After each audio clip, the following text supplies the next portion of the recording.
Yo, journal entry 39, I believe. We're getting up there. We're getting up there. We're almost at 50, which is crazy to think that we've been almost doing this for 50 days.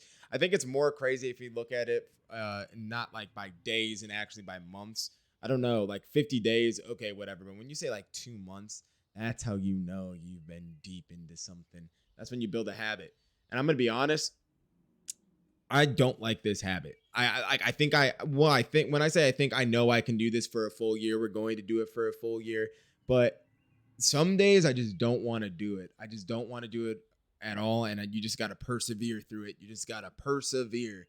And that's the biggest thing is perseverance. Just like what I'm doing right now, persevering through this rough time in my life, having my contract being canceled and having to go wake up 4 days in a row super early just to be able to get my state ID. Dude, it was the most relieving feeling today getting my state ID. I will let you know. It was so relieving. The man was like, "You're an honor, you're he's like, welcome." He's like he said what did he say? He said I gave him my Wisconsin ID to delete, and he goes, "You're officially a Texan now." And I was like, "Yeehaw!" I was like, "Yee yee yee yee." I said, "Yeehaw, mate." Wait, I don't know what type of accent that is, but that was my best impression of a Southern accent. I did say yee yee. I said yeehaw. I tipped him my hat, and I walked on out. And I was like, I got to go buy myself a pair of cowboy boots. Too bad I can't right now. But you know how it goes, man. You know how it goes. It was awesome. So we persevered through that. So let me just run this through to you guys. I was like so out of it.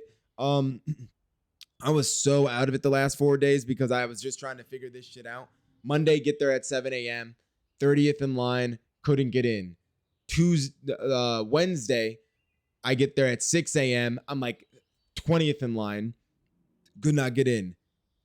Yesterday, Thursday, I am like 10th in line. I get in and they say I have the wrong documents. So I'm fucking demoralized. Today, I get there at 4 a.m., 4:30 a.m., and I am first in line. All my documentation. I walk in proud. I put my shit down. The man says, "You're an honor. You're now a Texan." And I walk the fuck out, clicking and clacking.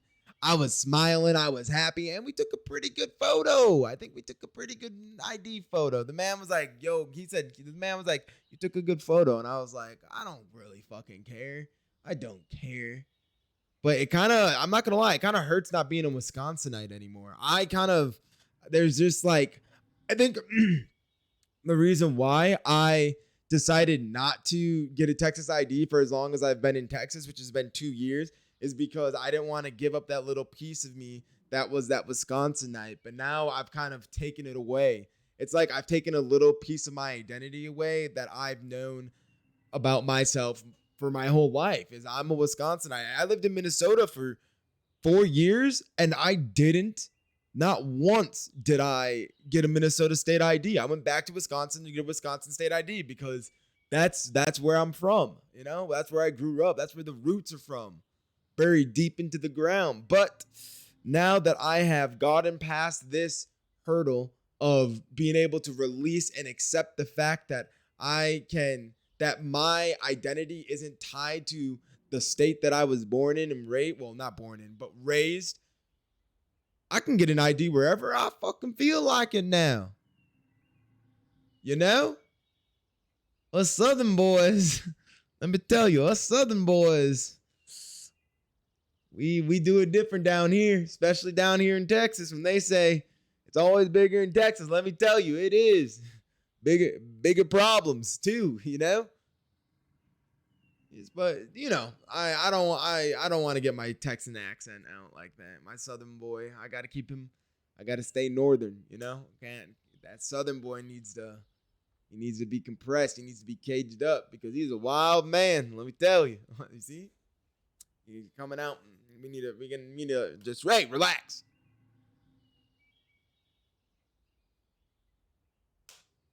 But that was about it for today. Oh, we messaged an advisor. Oh, we actually messaged, I think, the graduate director of the Asian Studies department at UT, and there's a lot we need to do. We scheduled a meeting with the chief executive finance officer at UT as well because he's family friends with my grandma. And yeah, we're gonna figure some stuff out. We're gonna figure out some grad school. We're gonna look at some more grad school programs tomorrow. I think tomorrow is gonna be the big apply to jobs day, and also the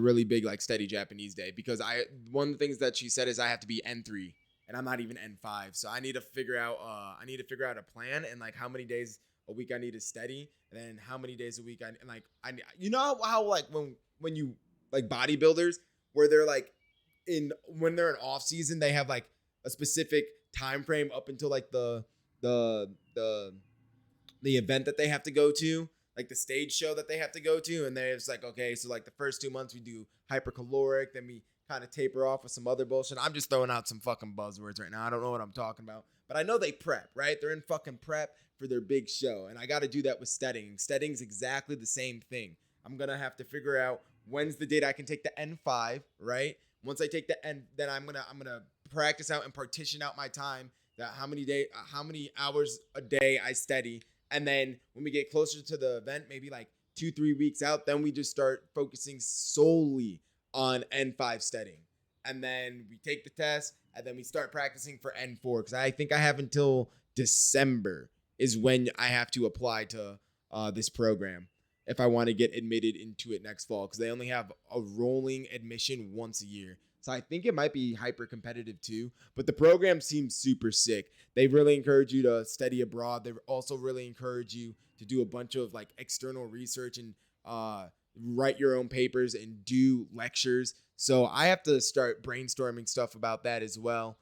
And even if I don't get into the uni, I will be able to use this experience of prepping for it to get into other universities as well. It's just going to make me more holistic and more well-rounded with my knowledge of what I want to do, which I think at the end of the day, I want to be a translator in Japan. I want to be able to talk with the people. I want to help them out, and I want to be able to go from English to Japanese, Japanese to English as well. It'd be a sick ass job, especially in like esports or something like that. That'd be sick.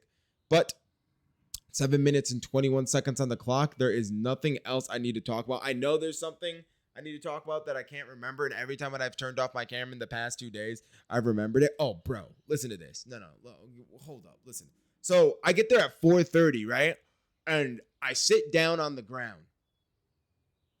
Right? And guess what? I forgot my fucking $200 Razer sunglasses. We're just chilling in there. So our fucking sunglasses are broken. Our smart glasses are fucking broken.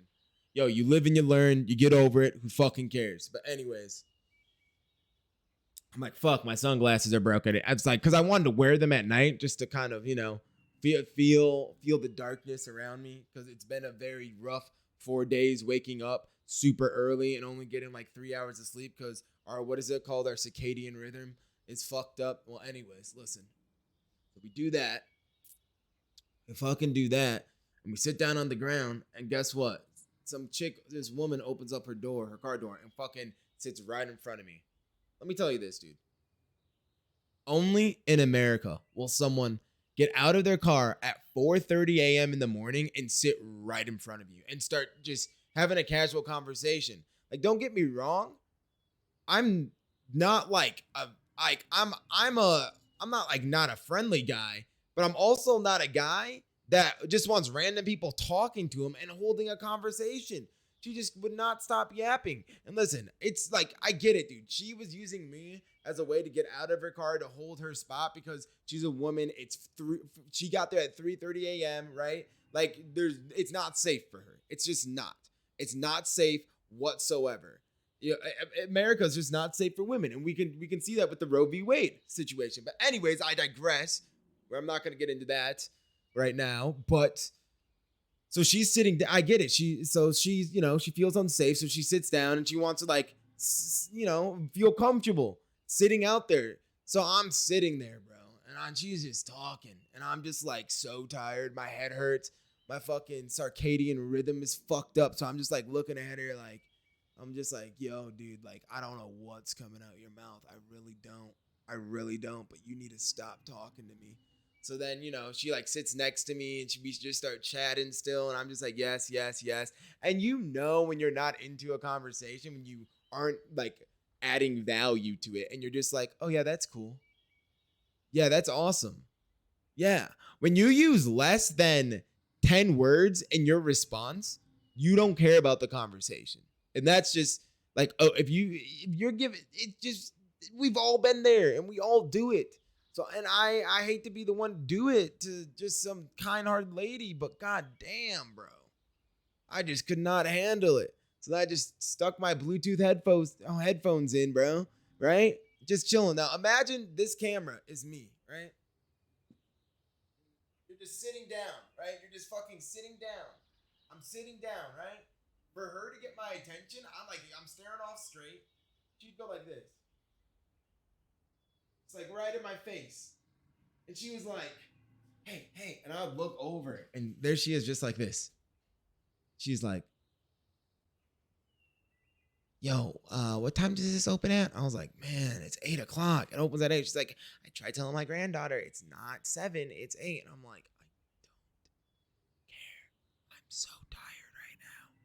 Let me just live my life. I'm tired. I'm miserable. I'm anxious. I don't fucking know if they're gonna approve me again or not.